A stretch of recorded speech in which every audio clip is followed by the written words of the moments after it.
है, विवेक का विवरण है। और ये चार जी जो प्रकरण आया है, ये ज्ञान का होने से भक्ति का प्रकरण है। जी। ज्ञान भक्ति मिश्रित ये चारों है। तो डॉक्टर साहब के यहाँ चले हम लोग। बुलाओ डॉक्टर साहब, राम राम, प्रणाम। हाँ जी, राम राम, प्रणाम, सबको प्रणाम। बताओ सर। तो ये 11 से 30 का प्रकरण है, ये इस श्लोक के साथ पूरा हो रहा है। तो भगवान यहाँ सार रूप से ये बात कह रहे हैं कि ये देही है, ये अवध्य है। क्योंकि अर्जुन का जो शोक था वो इसी कारण था कि ये सब मर जाएंगे और इनके मरने से हमें पाप लगेगा, और ये सब हमारे संबंधी हैं, गुरु हैं। तो भगवान यहाँ कह रहे हैं कि तुम्हारी दृष्टि केवल देह की तरफ है, इसलिए तुम ये कह रहे हो कि ये सब मर जाएंगे। लेकिन वास्तव में तो ये देह हर क्षण ही मर रहा है, और ये देह ही है, ये कभी भी नहीं मरता है, कभी भी इसका नाश नहीं होता, इसलिए अवध्य है। तो अवध्य के दो अर्थ बताए गए, एक तो जिसको मारना नहीं चाहिए, एक जिसका मारना संभव ही नहीं है, जिसका मरण संभव ही नहीं। तो ये जो देही है, आत्मा है, इसका मारना संभव ही नहीं है, ये कभी मर ही नहीं सकता, इसका वध कभी हो ही नहीं सकता। तो ये बात हम सब के लिए ही है। अर्जुन के माध्यम से भगवान हम सबको ये बता रहे हैं कि जिस देह को तुमने ये समझ रखा है कि ये मैं हूं, और जिसके बीमार होने पर तुम परेशान हो जाते हो, और जिसके मरने की आशंका से ही तुम विकल हो जाते हो, वास्तव में तुम इससे अलग हो। और जो मरने वाला है वो प्रतिक्षण ही मर रहा है, इसलिए शोक करना नहीं बनता। और जो नहीं मरने वाला है वो कभी मरेगा ही नहीं, इसलिए भी शोक करना नहीं बनता। इसलिए किसी भी प्राणी के लिए शोक करना नहीं बनता।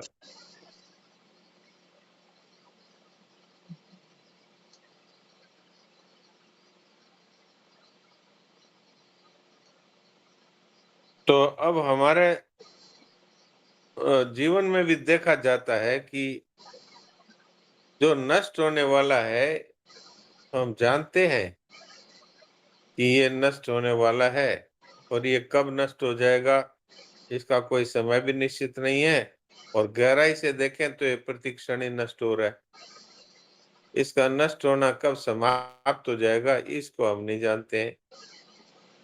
इस बात को महत्व नहीं देने से चाहे कितने ही इन शास्त्रों का अध्ययन कर लिया जाए, चाहे कितनी बार ये कह दिया जाए कि ये देही अलग है, देह अलग है, और देह ही सदा रहने वाला है और देह सदा मरने वाला है, ऐसा कहने और सुनने पर भी ये एक पढ़ाई हो गई, इसको सीख लिया, लेकिन अपने जीवन में इसका अनुभव नहीं किया। तो ये बात भगवान यहाँ कहना चाहते हैं, तुमको जो शोक हो रहा है वो इसलिए हो रहा है, तुम पंडिताई की सी बातें कर रहे हो, लेकिन तुम पंडित नहीं हो। पंडित तो वो है जो देह और देह को अलग अलग जान गए। शरीर विनाशी है क्योंकि उसका स्वभाव ही नाशवान है, प्रतिक्षण नष्ट हो रहा है। लेकिन जो देही है, अपना नित्य स्वरूप है, उसका कभी नाश होता ही नहीं। अगर इस वास्तविकता को जान लिया जाए तो फिर शोक होना संभव ही नहीं है। और हम लोगों के लिए ये बात है कि ये इतना महत्वपूर्ण विषय है कि इसको ठीक जान करके अनुभव कर लिया जाए तो मनुष्य इसी क्षण जन्म मरण रूप बंधन से छूट सकता है और सब समय नित्य रहने वाले आनंद में मग्न होकर रह सकता है। आनंद स्वरूप अपने आप को अनुभव कर सकता है।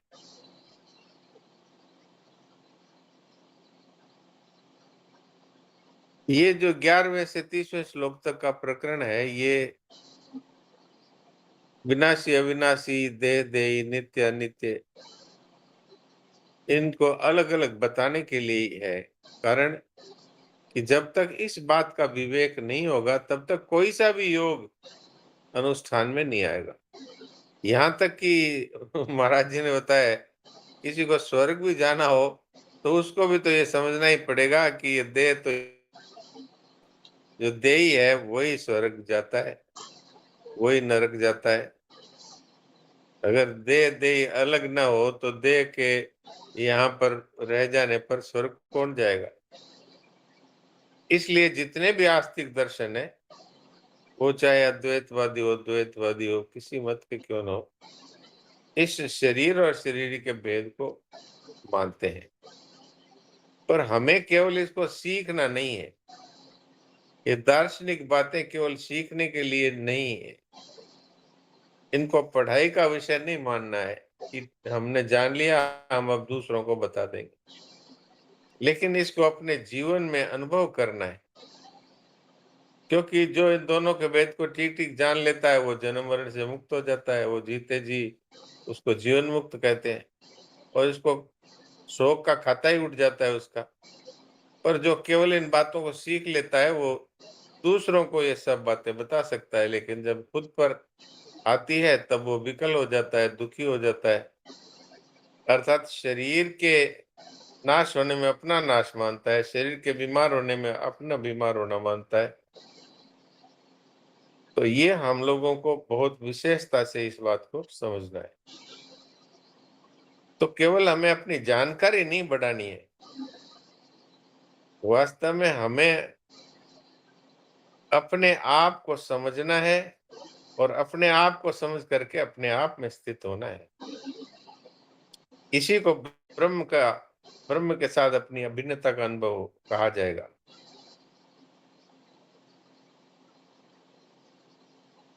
इसलिए महाराज जी ने ये बताया कि भगवान ने इसमें दार्शनिक शब्दों का प्रयोग नहीं किया। इस प्रकरण में ब्रह्म, जीव, प्रकृति, पुरुष, जड़, चेतन, माया, विद्या, आत्मा, अनात्मा, ये नहीं कह करके देह देही की बात कही, ताकि कोई पढ़ करके विद्वान ना हो करके कम से कम इसको समझ करके अपने जीवन को सुधार ले। मनुष्य बनने का जो उसका मंतव्य जो भगवान का था, उसको पूरा करे। अर्थात सत असत का विवेक मनुष्य अपने आप पर करे, तभी वो वास्तव में साधक कहलाता है। केवल सीखने वाला तो विद्वान हो सकता है, पर अनुभवी नहीं हो सकता। कोई ये सोच ले हम तो पढ़े लिखे नहीं है, हमने तो विशेष संस्कृत का अध्ययन नहीं किया है, हम शास्त्रों को जानने वाले नहीं है, इसलिए हम तो इसको कैसे समझ सकते हैं। सो ये बात नहीं है। इतना सभी जानते हैं कि शरीर है वो बदलता ही रहा है, लेकिन मैं वही हूँ। तो ये जो सीधी सीधी बात है, इस बात को यदि मनुष्य स्वीकार कर ले तो वो बड़े बड़े विद्वानों से भी महान हो जाता है। यहाँ तक कि वो महात्मा कहलाता है, उसका जन्म मरण मिट जाता है, जीते जी सब प्रकार के दुखों से रहित हो जाता है।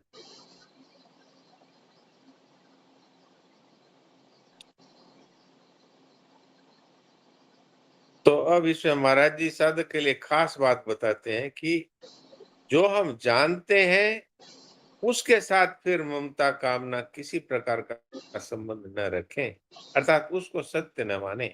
हम जानते हैं कि ये प्रतिक्षण नष्ट होने वाला है, फिर भी उसी की ममता करते हैं, उसी की कामना करते हैं। तो इसका अर्थ है कि हमने बातें सीखी है, लेकिन हमने इसका अनुभव नहीं किया। नहीं तो जब पता लग गया कि ये असत है, ये हमें कभी निहाल नहीं करेगा, तो उसकी सेवा तो कर सकते हैं, लेकिन उसको अपना कैसे मान सकते हैं? और अपना ही नहीं, स्वयं ही मैं वही हूँ, ऐसा मानने लगते हैं। इस तरह की मूर्खता मनुष्य करता है, तब इसका अर्थ है कि वो केवल इन बातों को सीख लेता है, लेकिन वो इसको स्वीकार नहीं करता, इसका अनुभव नहीं करता। तो फिर किसको अपना माने? तो इसमें महाराज जी ने 4 बातें बताई है कि जो जिससे हमारी सधर्मता हो, अर्थात जैसे हम सच्चित आनंद हैं, ऐसे ही वो सदा रहने वाली हो वो वस्तु, और जिसमें चेतनता हो, और जिसमें दुख का सर्वथा अभाव हो, अर्थात हमारी स्वरूपगत एकता हो, उसी के साथ हमारा नित्य अपनापन हो सकता है।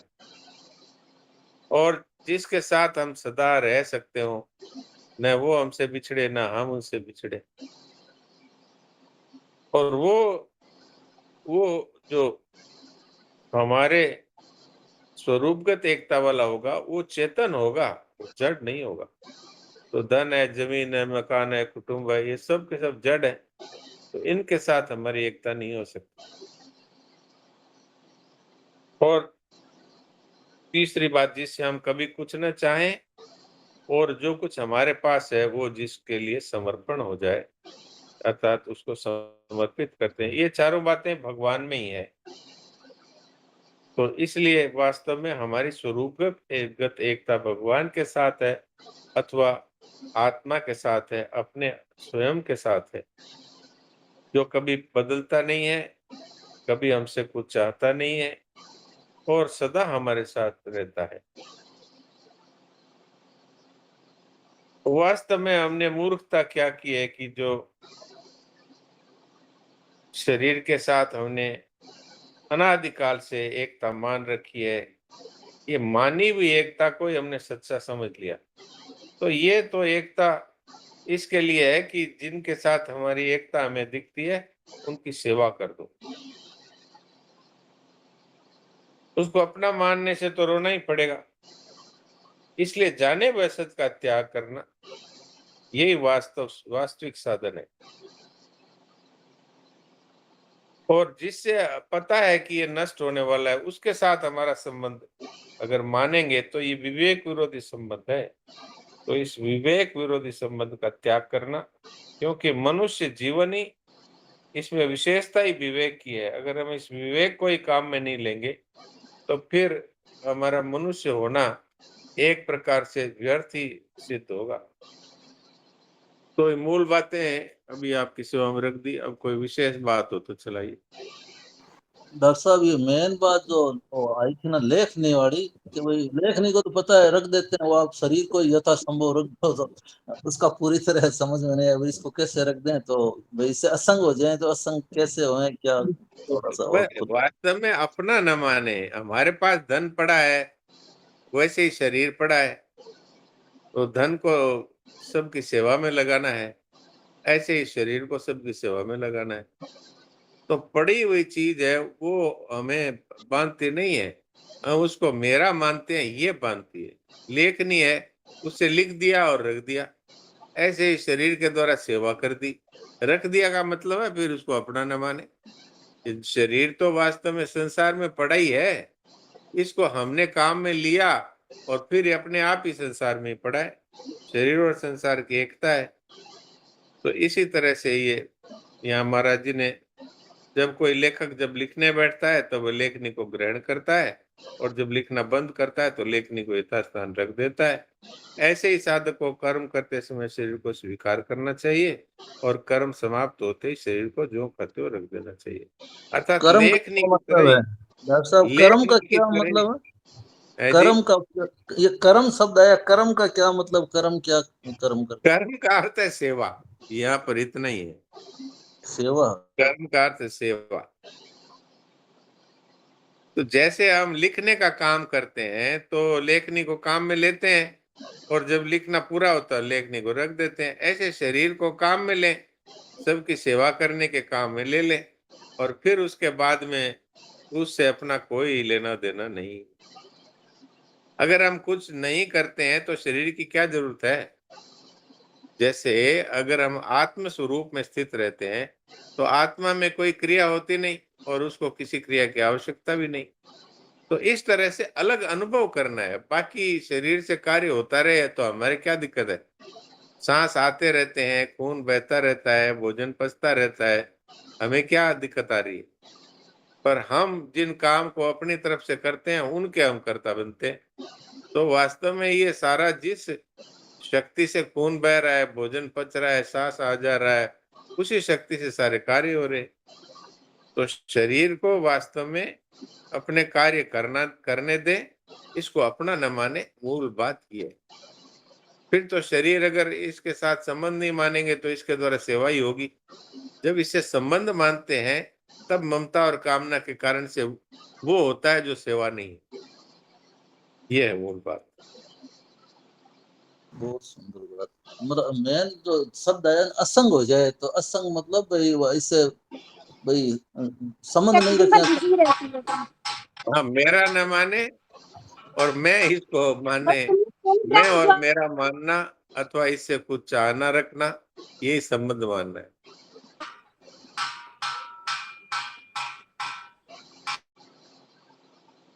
इसको अपना मानना, इसको मेरा और मैं मानना, यही वास्तव में संग है। असंग डॉक्टर होने का साहब अर्थ है। जी, प्रणाम। ये एक वाक्य आया था, विनाशी देह क्षण मात्र भी स्थिर नहीं रहता। थोड़ा इसको हाँ। अपने ढंग से समझाइए। ये तो हम सबका अनुभव ही है।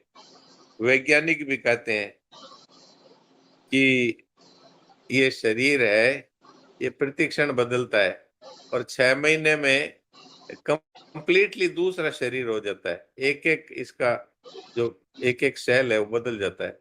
अर्थात ये नया ही मॉडल होता है हर 6 महीने में। तो हर 6 महीने का अर्थ ये नहीं है कि 6-6 महीने से बदलता है।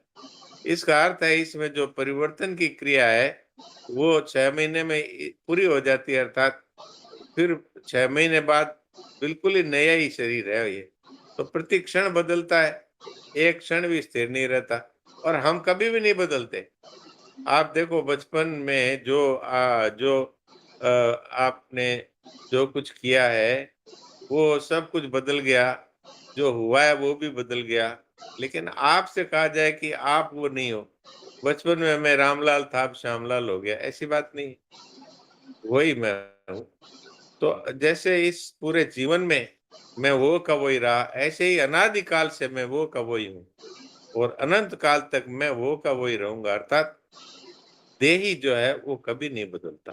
यहाँ मैं का अर्थ शरीर नहीं है, मैं का अर्थ है स्वरूप, आत्मा, स्वयं। जी।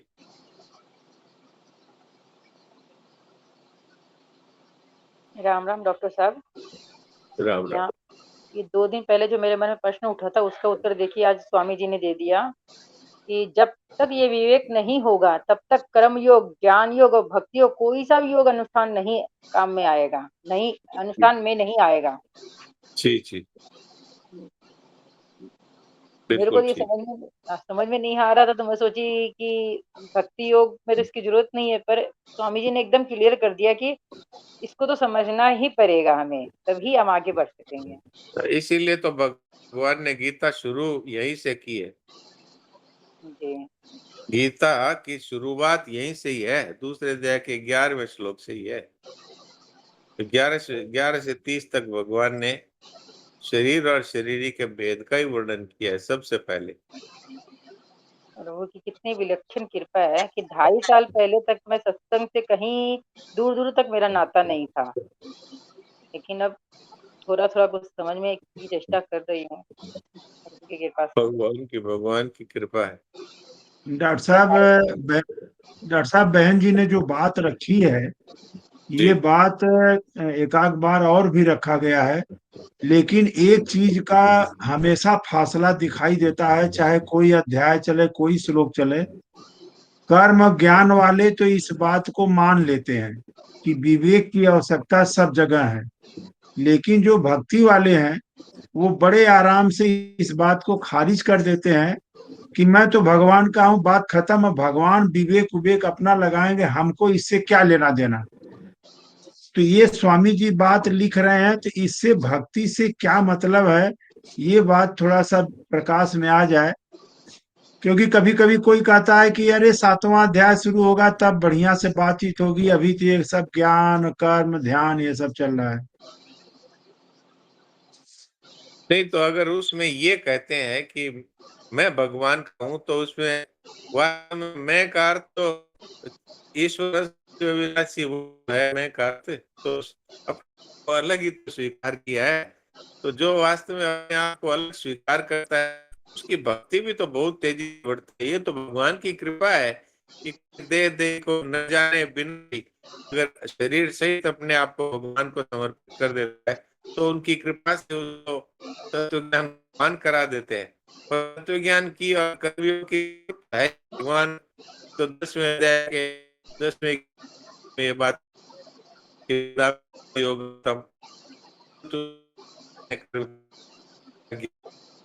तो थोड़ी देर में ज्ञान योग की बात, तो मुझे कहानी याद आ गई। तो नामदेव जी थे, अरे क्या ये डॉक्टर जी आवाज हाँ तो जी, आवाज वही नहीं आ रही। थोड़ी एक बार इसकी काट आवाज के दूंगा। आपकी थोड़ी सी आवाज एक बार कट के आ रही है, तो एक बार काट के आप जो देखो कोई। मेरी आवाज हाँ अभी को कट के नहीं आ रही है, नहीं आ रही है, सही नहीं आ रही, आवाज सही नहीं आ रही। हाँ तो एक बार डॉक्टर जोड़ो देंगे काट के आप। अच्छा ठीक है।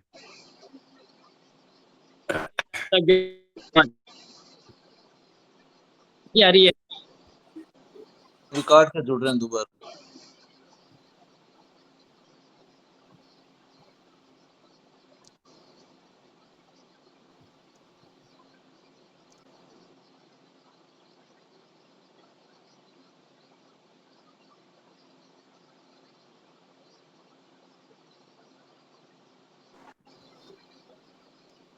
दिनेश जी राम राम।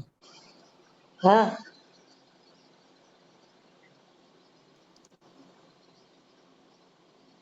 दिनेश जी आपको आवाज आ रही है क्या? दिनेश जी अभी तो आपकी आ रही है आवाज भाई जी। हाँ मैंने तो फिर देखा था, टेस्ट करा था, अभी काट के खुद को और देखा, मैंने कहा फिर यहाँ तो ठीक है। राम राम। हाँ राम राम। अभी डॉक्टर साहब देखें, डॉक्टर साहब जुड़ गए हो क्या अब? हाँ हाँ बोलो, अब बोलो, आवाज आ रही है सही, बोलो।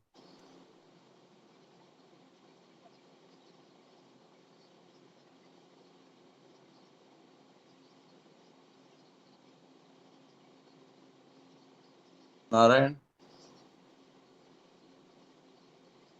अभी आ रही है क्या आवाज? हाँ अब हाँ आ रही है, आप नहीं बोलो करते। डॉक्टर। हाँ, तो बात ये चल रही थी कि भाई कर्मयोग और ज्ञान योग में तो बात ठीक है, लेकिन भक्ति योग में इसकी क्या जरूरत है? तो मैं ये बात कहना चाहता हूँ कि आप जब कहते हो मैं भगवान का हूँ केवल, और भगवान ही मेरे हैं, तो इसमें वास्तव में तो आप भगवान के चेतन अंश हैं, इस दृष्टि से ही तो भगवान के हैं। हाँ, ये छूट जरूर है भक्ति में कि कोई अगर देह का विवेचन ना भी जाने, शरीर मन बुद्धि इंद्रियों सहित ही अपने आप को भगवान के समर्पित कर दे, तो भगवान की कृपा से उसको भगवत प्रेम प्राप्त हो जाएगा। और उसमें जो कर्मयोग और ज्ञान योग है, ये भगवान दे देंगे उसको। नहीं तो डॉक्टर साहब, वहाँ एक बात आती है ना कि भाई उसमें भक्ति योग में ये बात भी आती है ना कि भाई वहाँ विवेक की बजाय विश्वास की जरूरत है, ऐसे वो क्या शब्द आता है ना हाँ, ऐसे। वो तो ठीक बात है। विश्वास की जरूरत है कि एक भगवान ही मेरे हैं, और भगवान हैं इस बात पे पहले विश्वास। भगवान हैं, भगवान मिलते हैं, और मुझे भी अवश्य मिलेंगे, ये विश्वास है। ये विश्वास की बहुत आवश्यकता है। जी जी। सबसे पहले तो भगवान है इस बात पे ही पूरा विश्वास नहीं है। अब कोई कहते हैं है कैसे, नहीं हम तो मानते हैं भगवान है। तो भगवान है तो भगवान सब जगह मौजूद है, ये बात भी तो है कि है। तो भगवान के उपस्थित रहते हुए हम झूठ बोलते हैं, हम बुरे काम कर लेते हैं। इससे सिद्ध हुआ कि हम मानते ही नहीं कि भगवान हैं। अगर है तो वो सर्वव्यापी हैं, तो सब जगह ही वो सब कुछ देखते हैं। तो उनके देखते हुए हम कैसे गलत काम कर सकते हैं?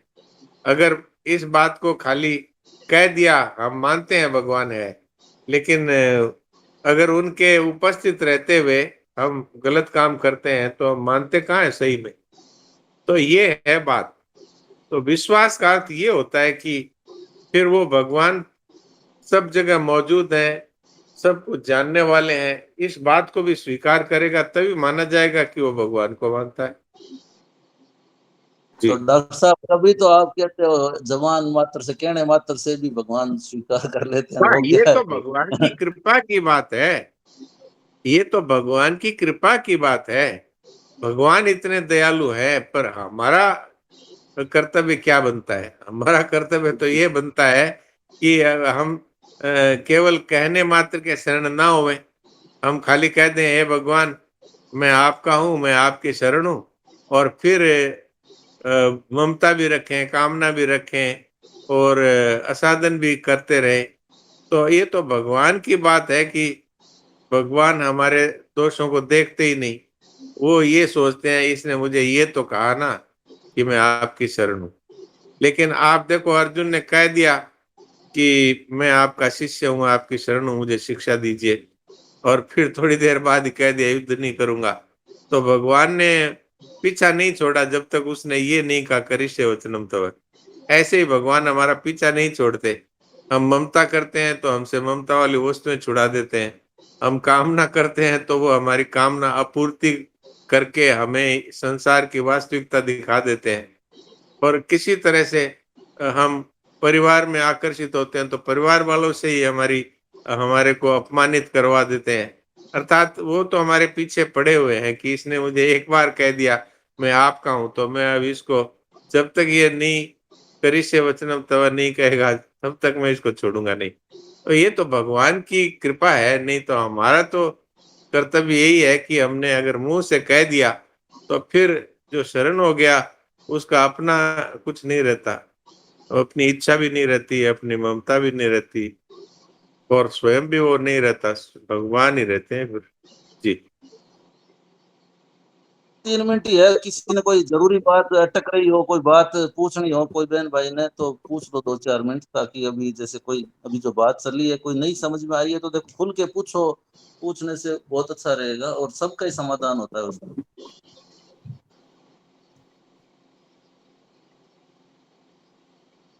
तो डॉक्टर साहब महाराज, आपको, हाँ बोलो बोलो। राम राम महाराज। राम महाराज जी, राम। ये जैसे आपने अपने दो तरह की बात हुई कि एक तो शरीर को जो है लेखनी की तरह जब काम हो तब लिखना, काम करवा लेना इससे, और फिर रख देना, मतलब उसे असंग हो लेना। तो ये बहुत थियोरिटिकली तो ठीक है, समझ में आई।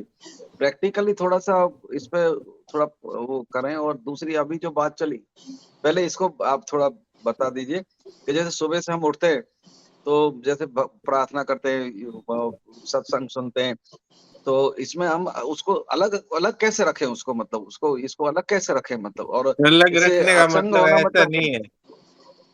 मैं समझ गया, अभी समय कम है इसलिए बता देता हूँ। अलग रहने का अर्थ ये नहीं है कि जैसे कलम को उठा के अलग रखते हैं, ऐसा नहीं है।